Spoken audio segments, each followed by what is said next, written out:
ओम श्री गणेशाय नमः। ओम नमः शिवाय। पार्वती द्वारा गणेश जी को वरदान। देवों द्वारा उन्हें अग्र पूज्य माना जाना। शिव जी द्वारा गणेश को सर्वाध्यक्ष पद प्रदान और गणेश चतुर्थी व्रत का वर्णन। तत्पश्चात सभी देवताओं का उनकी स्तुति करके हर्षपूर्वक अपने अपने स्थान को लौट जाना।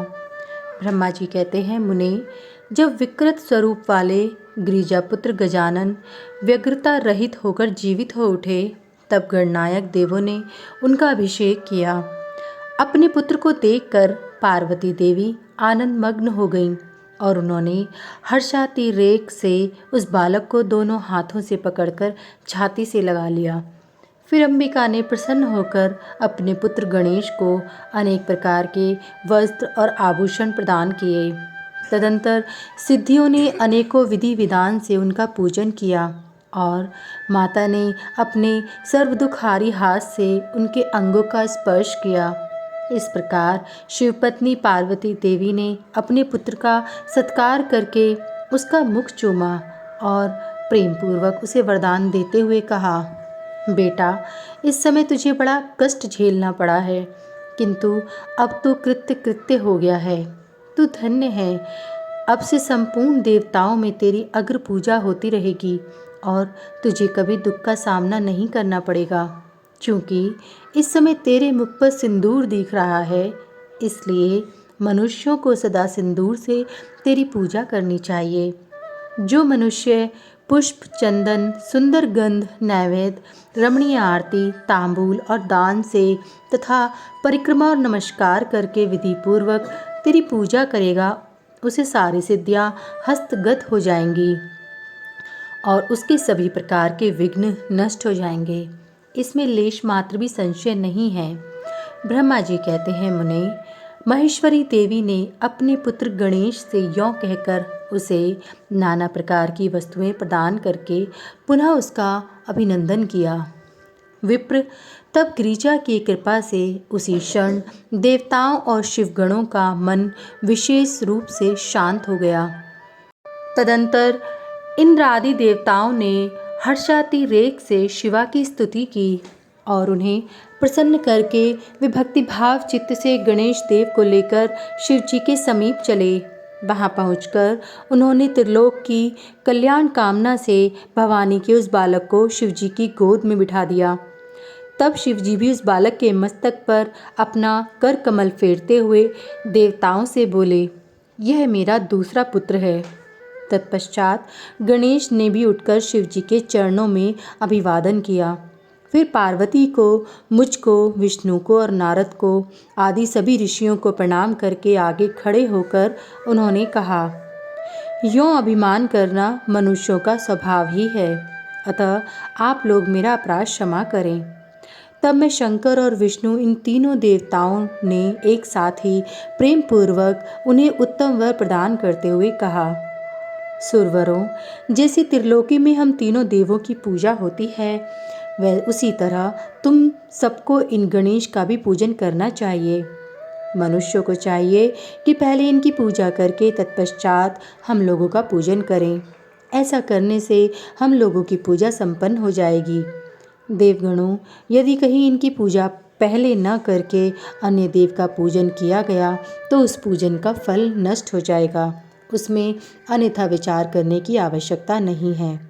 ब्रह्मा जी कहते हैं, मुने, तदंतर ब्रह्मा, विष्णु और शंकर आदि सभी देवताओं ने मिलकर पार्वती को प्रसन्न करने के लिए वहीं गणेश को सर्वाध्यक्ष घोषित कर दिया। उसी समय शिव जी परम प्रसन्न चित्त से पुनः गणेश को लोक में सर्वदा सुख देने वाले अनेकों वर प्रदान करते हुए बोले। शिव जी ने कहा, गिरिजानंदन, निसंदेह मैं तुझ पर परम प्रसन्न हूँ। मेरे प्रसन्न हो जाने पर अब तू सारे जगत को ही प्रसन्न हुआ समझ। अब कोई भी तेरा विरोध नहीं कर सकता। तू शक्ति का पुत्र है, अतः अत्यंत तेजस्वी है। बालक होने पर भी तूने महान पराक्रम प्रकट किया है, इसलिए तू सदा सुखी रहेगा। विघ्न नाशक के कार्य में तेरा नाम सबसे श्रेष्ठ होगा। तू सबका पूज्य है, अतः अब मेरे संपूर्ण गणों का अध्यक्ष हो जा। इतना कहने के पश्चात महात्मा शंकर अत्यंत प्रसन्नता के कारण गणेश को पुनः वरदान देते हुए बोले, गणेश्वर, तू भाद्रपद मास के कृष्ण पक्ष की चतुर्थी तिथि को चंद्रमा का शुभोदय होने पर उत्पन्न हुआ है। जिस समय गिरिजा के सुंदर चित्त से तेरा रूप प्रकट हुआ, उस समय रात्रि का प्रथम प्रहर बीत रहा था। इसीलिए उसी दिन से आरंभ करके उसी तिथि में तेरा उत्तम व्रत करना चाहिए। यह व्रत परम शोभन तथा संपूर्ण सिद्धियों का प्रदाता है। वर्ष के अंत में जब पुनः वही चतुर्थी आ जाए, तब तक मेरे कथनानुसार तेरे व्रत का पालन करना चाहिए। जिन्हें संसार में अनेक प्रकार के अनुपम सुखों की कामना हो, उन्हें चतुर्थी के दिन भक्तिपूर्वक विधि सहित तेरा पूजन करना चाहिए। जब मार्गशीर्ष मास के कृष्ण पक्ष की चतुर्थी आए, तब उस दिन प्रातःकाल स्नान करके व्रत के लिए ब्राह्मणों से निवेदन करें। पूर्वोक्त विधि से उपवास करें। फिर धातु की मूंगे की, श्वेत मदार की अथवा मिट्टी की मूर्ति बनाकर उसकी प्राण प्रतिष्ठा करें और भक्ति भाव से नाना प्रकार के दिव्य गंधों, चंदनों और पुष्पों से उसकी पूजा करें। पुनः रात्रि का प्रथम पहर बीत जाने पर स्नान करके दूर्वा दलों से पूजन करना चाहिए। यह दूर्वा जड़ रहित 12 अंगुल लंबी और 3 गांठों वाली होनी चाहिए। ऐसी 101 अथवा 21 दूर्वा से उस स्थापित प्रतिमा की पूजा करें। तत्पश्चात धूप दीप, अनेक प्रकार के नैवेद्य, तांबूल, अर्घ और उत्तम पदार्थ द्वारा गणेश की पूजा करें और स्तवन करके उसके आगे प्रणिपात करें। ये गणेश की पूजा करने के पश्चात बाल चंद्रमा का पूजा करें। तत्पश्चात हर्षपूर्वक ब्राह्मणों की पूजा करके उन्हें मिष्टान का भोजन कराएं। उनके भोजन कर लेने के बाद स्वयं भी नमक रहित मिष्टान का ही प्रसाद पाएं। फिर गणेश का स्मरण करके अपने सभी नियमों का विसर्जन कर दें।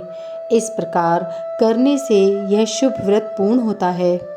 बेटा, यों व्रत करते करते जब वर्ष पूरा हो जाए, तब व्रती मनुष्य को चाहिए कि वह व्रत की पूर्ति के लिए व्रतोद्यापन का कार्य भी संपन्न करे। इसमें मेरे आज्ञा अनुसार 12 ब्राह्मणों को भोजन कराना चाहिए। व्रती को चाहिए कि वह एक कलश स्थापित करके उस पर तेरी मूर्ति की पूजा करे। तत्पश्चात वेद विधि के अनुसार वेदी का निर्माण करके उस पर अष्टदल कमल बनाएं। फिर उसी पर धन की कंजूसी छोड़कर हवन करें। पुनः मूर्ति के सामने 2 स्त्रियों और 2 बालकों को बिठाकर विधि पूर्वक उनकी पूजा करें और सादर उन्हें भोजन कराएं। रात में जागरण करें। प्रातःकाल पुनः पूजन करके पुनरागमन के लिए विसर्जन कर दें। बालकों से आशीर्वाद ग्रहण करें। स्वस्ति वाचन कराएं और व्रत की पूर्ति के लिए पुष्पांजलि निवेदित करें। फिर नमस्कार करके नाना प्रकार के कार्यों की कल्पना करें। इस प्रकार जो इस व्रत को पूर्ण करता है, उसे अभिष्ट फल की प्राप्ति होती है। गणेश, जो श्रद्धा सहित अपनी शक्ति के अनुसार नित्य तेरी पूजा करेगा, उसके सभी मनोरथ सफल हो जाएंगे। मनुष्य को सिंदूर, चंदन, चावल, केतकी पुष्प आदि अनेकों उपचारों द्वारा गणेश्वर का पूजन करना चाहिए।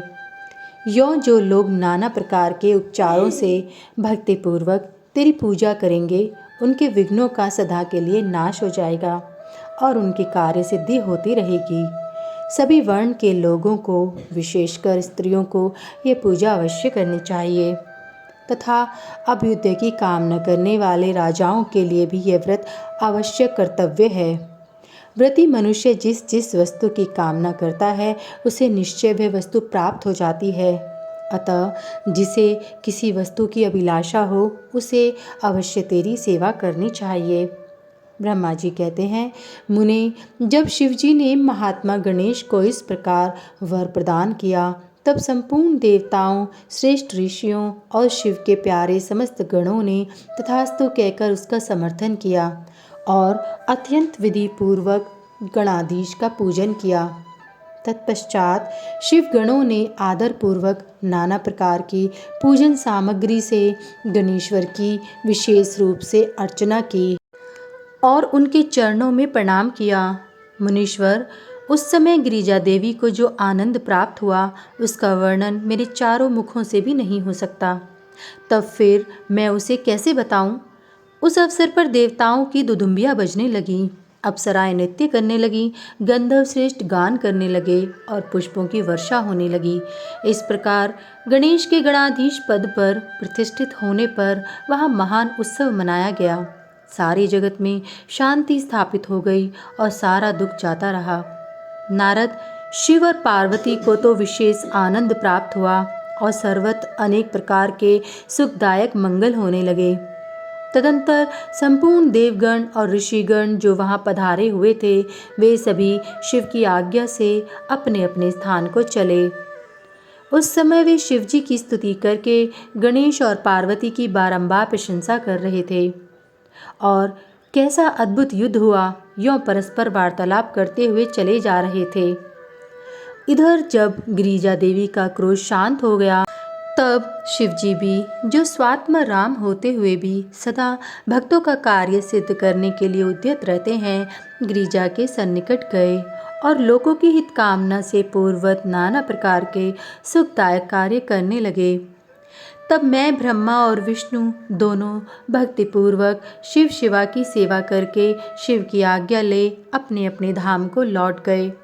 जो मनुष्य जितेंद्रिय होकर इस परम मांगलिक आख्यान को श्रवण करता है, वह संपूर्ण मंगलों का भागी होकर मंगल भवन हो जाता है। इसके श्रवण से पुत्रहीन को पुत्र की, निर्धन को धन की, भार्यार्थी को भार्या की, प्रजार्थी को प्रजा की, रोगी को आरोग्य की और अभागे को सौभाग्य की प्राप्ति होती है। जिस स्त्री का पुत्र और धन नष्ट हो गया हो और पति परदेश चला गया हो, उसे उसका पति मिल जाता है। जो शोक सागर में डूब रहा हो, वह इसके श्रवण से निसंदेह शोक रहित हो जाता है। यह गणेश चरित्र संबंधी ग्रंथ जिसके घर में सदा वर्तमान रहता है, वह मंगल संपन्न होता है। इसमें तनिक भी संशय की गुंजाइश नहीं है। जो यात्रा के अवसर पर अथवा किसी भी पुण्य पर्व पर इसे मन लगाकर सुनता है, वह श्री गणेश जी की कृपा से संपूर्ण अभिष्ट फल प्राप्त कर लेता है। अध्याय 19 समाप्त।